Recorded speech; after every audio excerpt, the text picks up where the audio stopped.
Hi everyone and welcome back. In this module we're going to take a close look at the aces and the chord cards. And when it comes to the aces, here is where I like picking up some of that esoteric material devised by those French Freemasons and later taken up by the Golden Dawn. Because in this case it really works. The esotericism involved with the four classic elements: earth, air, fire, and water. These elements were popularized in this sense by the Greeks, but they're found in many cultures, including in China, where there's a fifth element of metal, which is also added to the four classical elements. So it's very pervasive in the classic era. So put all your scientific training and your memorization of the periodic table of elements aside, and let's take our minds back to the classical era and antiquity, when there was the idea that everything is composed of four primary types of matter. And this works for the tarot, and particularly with modern tarots that began with the Waite-Smith deck, because the Waite-Smith deck incorporated this idea into the cards. So this is literally baked into the Waite-Smith deck. Therefore, it works. It works as a tool, and it can even be applied to older decks, which is something I generally don't do. But in this case, just trust me on this and roll with me and then see what you think. Let's look at the aces. Here we have at the top left wands or staves, on the right cups, on the lower left coins, and on the right swords. So how do these four suits represent the elements? Here's a representation of the four classic elements and the symbolism that was associated with them. So we have a downward facing triangle for water. We have a upward facing triangle with a line through it representing air. For earth, a downward facing triangle with the line through it, horizontal line. And on the lower right, fire as an upward facing triangle. These are symbols that are used in astrology, occultism, etc. You will see these on some of the Waite-Smith cards, in fact, if you take a close look, which I hope you will do.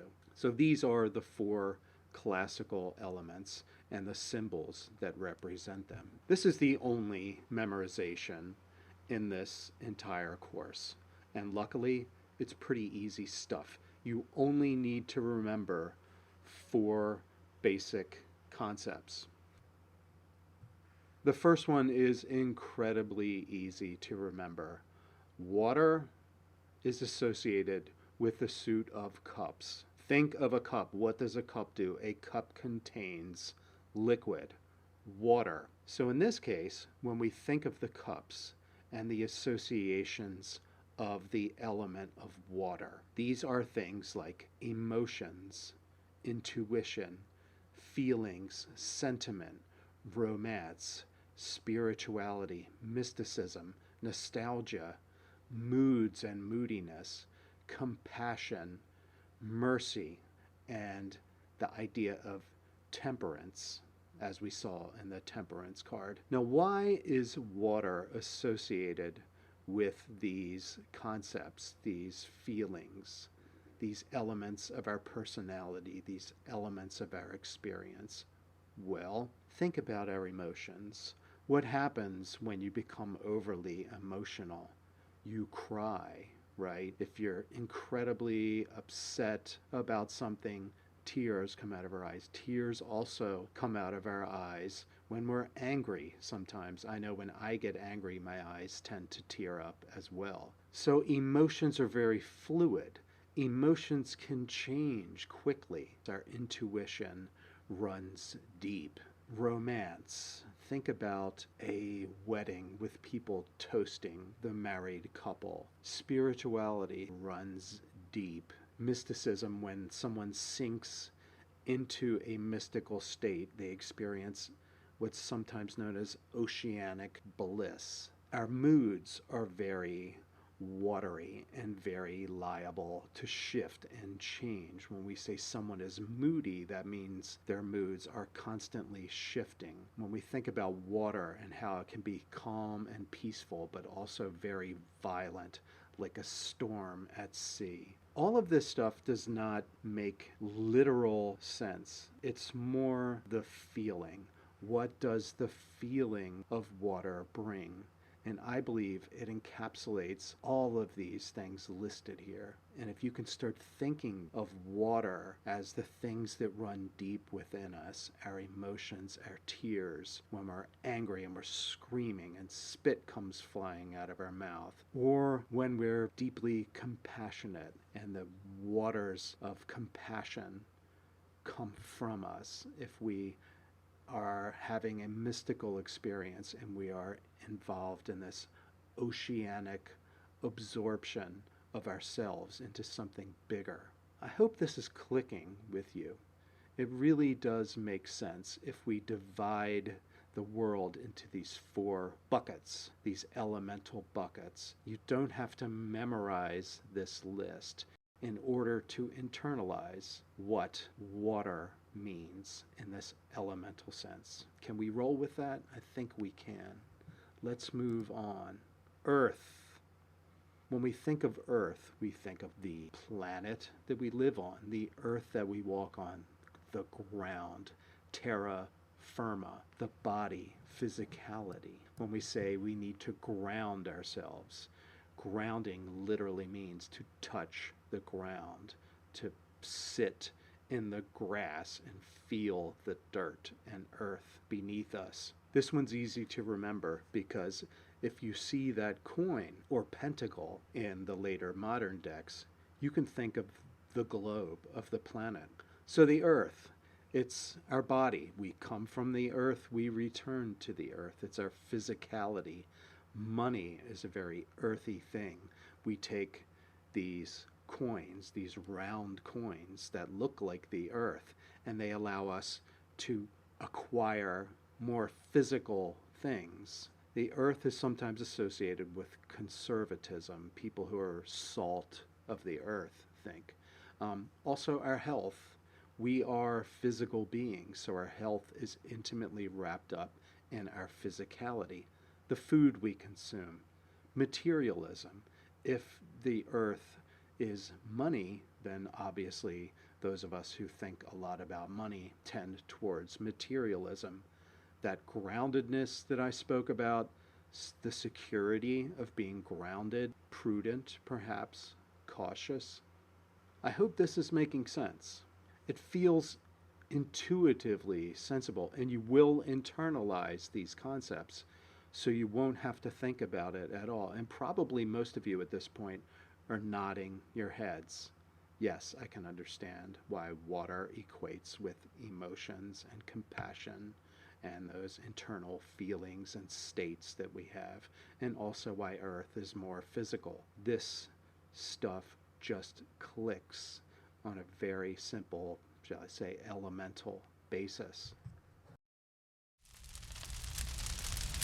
Fire. We have a lot of metaphors for fire in our lives. That passion, energetic. When we're outgoing, fire burns. What does fire want to do? Fire wants to spread. Fire wants to consume. It is active energy. It is direct. There's a certain creation that comes with fire.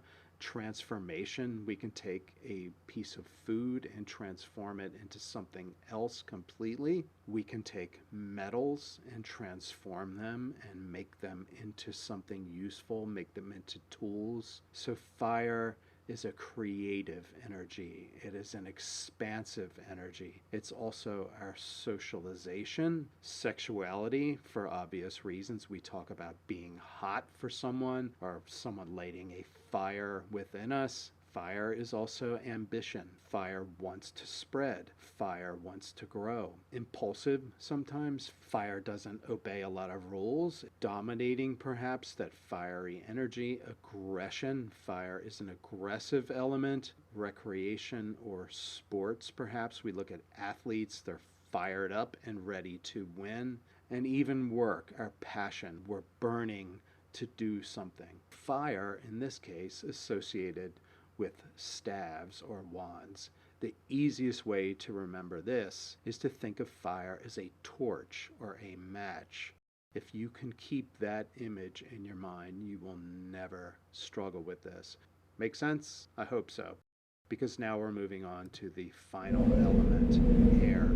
Air is a little tricky for some people. Air is associated in the tarot with swords. Air is often related to our thoughts, our intellect, logic, rationality, our verbal experiences, the way we verbalize when we talk. Air comes out of our mouths. Air can be cutting or aggressive. When you look at the sword, an easy mnemonic for remembering that swords equal air is think of a sword swishing. When you watch a movie with people sword fighting, you hear that as the swords are swishing. We think of people who have a really strong intellect as sharp. Another good way to remember the sword association. A sharp mind, a sharp wit. She has a sharp tongue. She is analytical. Now, sometimes air can have a certain element of coldness. Someone who is hyper intellectual. Air, in its negative sense, can also be ruthless or forceful. That cutting mind, that cutting intellect, that rationality or logic. The sword cuts things into pieces in the same way, let's say, that science cuts something physical into elements so we could look at them individually. So that's it. That is truly the only memorization required in this course. With the major arcana cards, you've gotten to know them as entities, as individuals, or a tableau, a scene where something is happening. So when you see those major arcana cards, you've already developed a relationship with them, with their stories, with what they're telling you.